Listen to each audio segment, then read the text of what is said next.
Somewhere on the West African coast, a fisherman is rowing home before dark. The water is still, the sky is turning, and then he sees her, a woman, standing on the surface of the water, or beneath it. He cannot tell. She is looking directly at him. She is the most beautiful thing he has ever seen. He blinks. She is gone.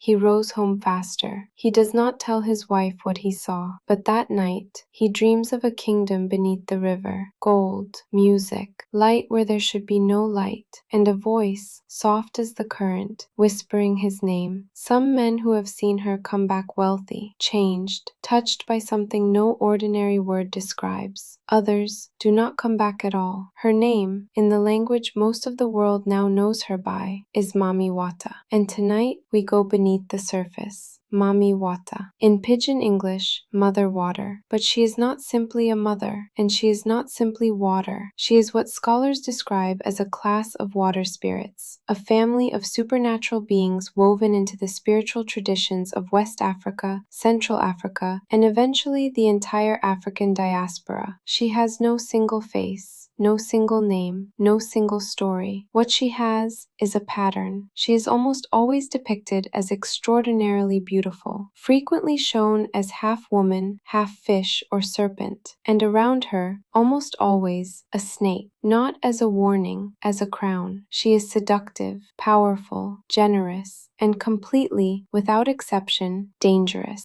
Those who encountered her on the water fell into one of two categories. Those who were taken, pulled beneath the surface into a kingdom of impossible beauty, never seen again by the people who loved them. And those who were chosen, brought to that same kingdom, shown things no living human was meant to see, and returned transformed, wealthier, more beautiful, carrying something inside them that was not there before. But the gifts were never free. Mami Wata's chosen were expected to remain loyal, to honor her, to make offerings at the water's edge, and to sacrifice certain things, a relationship, a child, a future. The price was never announced in advance. It was only understood afterward. In many communities, seeing her was considered a blessing. In others, it was considered a warning. This is what made communities across West Africa build shrines along riverbanks and coastlines for centuries. It was not pure devotion, it was acknowledgement.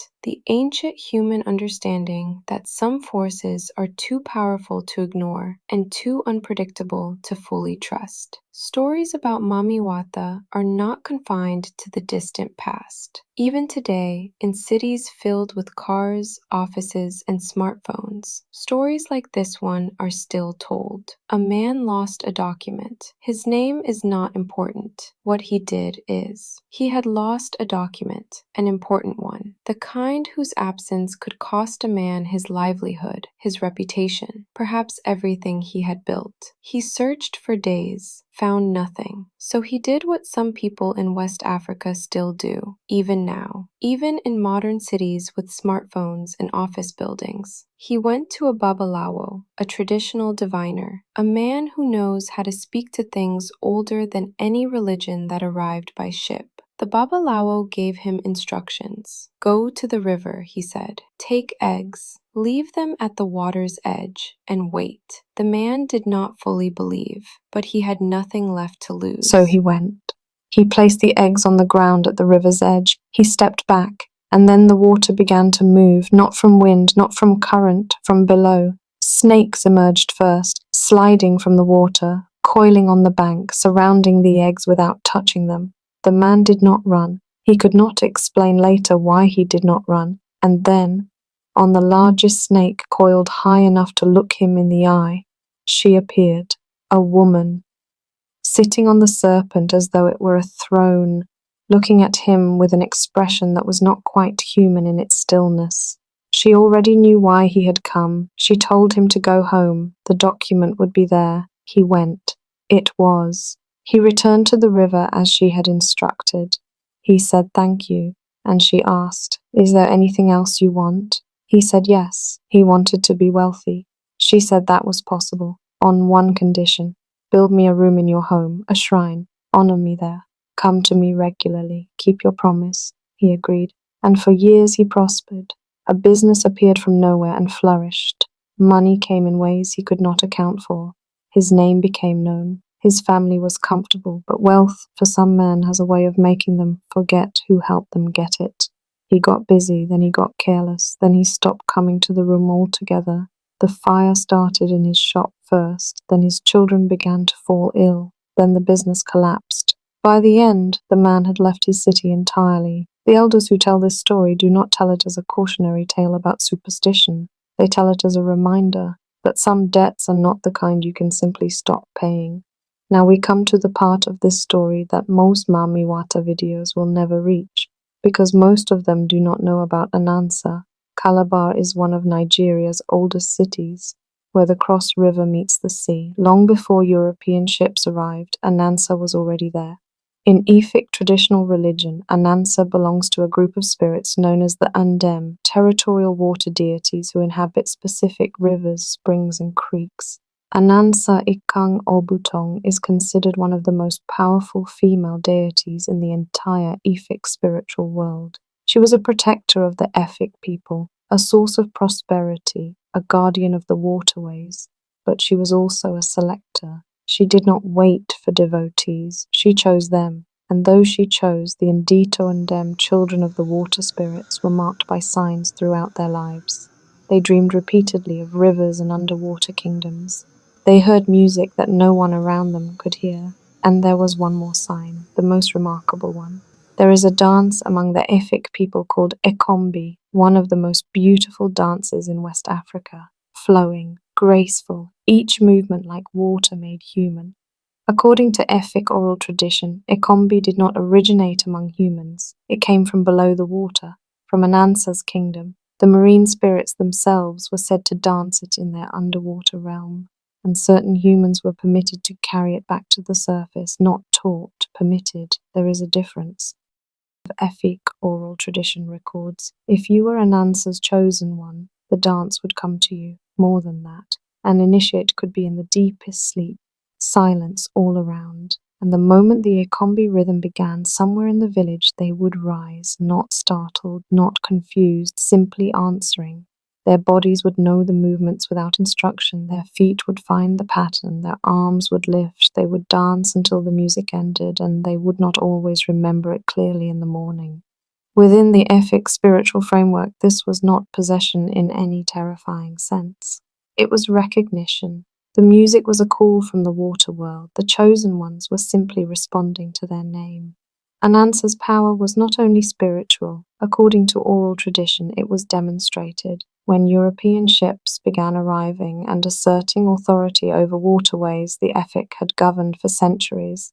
Anansa responded. Accounts describe unexplained storms, ships in difficulty they could not account for, the river behaving in ways experienced navigators could not predict.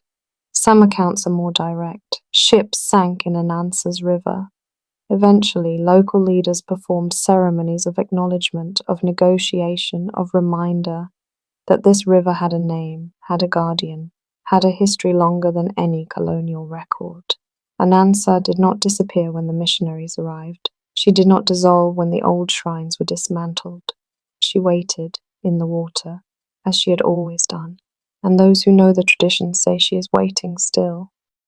Here is the thing that should unsettle you more than any specific story. Anansa is not alone. Every major culture that has ever lived alongside water has arrived independently at the same figure. In Haiti, La Sirène, the mermaid spirit of the ocean. Her devotees dress in blue and silver and leave offerings of perfume and mirrors at the water's edge. She gives and she claims. In ancient Greece, the sirens, whose voices were so beautiful that sailors steered their ships directly into rocks trying to reach them. Their beauty was not decoration, it was the instrument. In Scotland, the Selkies, women who were seals in the water and human on land, always caught between worlds, always pulled back to the sea by something stronger than human love. Different continents, different centuries, different languages, no contact between them, and yet the same woman, the same water, the same bargain. What does it mean that the human mind, in every corner of the world, independently arrived at the same image? Perhaps water is the one universal. Every civilization grew beside it. Every culture understood that it gives and takes without warning or logic. The water spirit, beautiful, dangerous, generous, jealous, is how the human mind has always tried to negotiate with something it cannot control. Or perhaps what all these cultures were describing, separately and without coordination, was something real. Something in the water that certain people, at certain moments, in certain places, have genuinely encountered. The Efik have a name for those people, Ndito Ndem. Every tradition has them. Somewhere tonight, someone will dream of a river they have never visited. They will hear music they have never been taught. They will wake in the dark and feel, for just a moment, that something was calling them, that they were almost somewhere, that they came back from somewhere they cannot name, and they will shake it off, turn over, dismiss it as imagination. After all, it is the 21st century. We have explanations for things like this now, unless, of course, the old stories are right, in which case, somewhere along the Calabar River, in a place older than any map that was ever drawn of it, Anansa is still choosing. And the dance, for someone, somewhere tonight, is still coming. Every culture on earth carries stories like this one. Stories that were never written down, passed from grandmother to grandchild, from elder to initiate, from one generation to the next, in whispers. This is Moonlight Whispers. If Anansa's name is still in your mind right now, you already understand why these legends never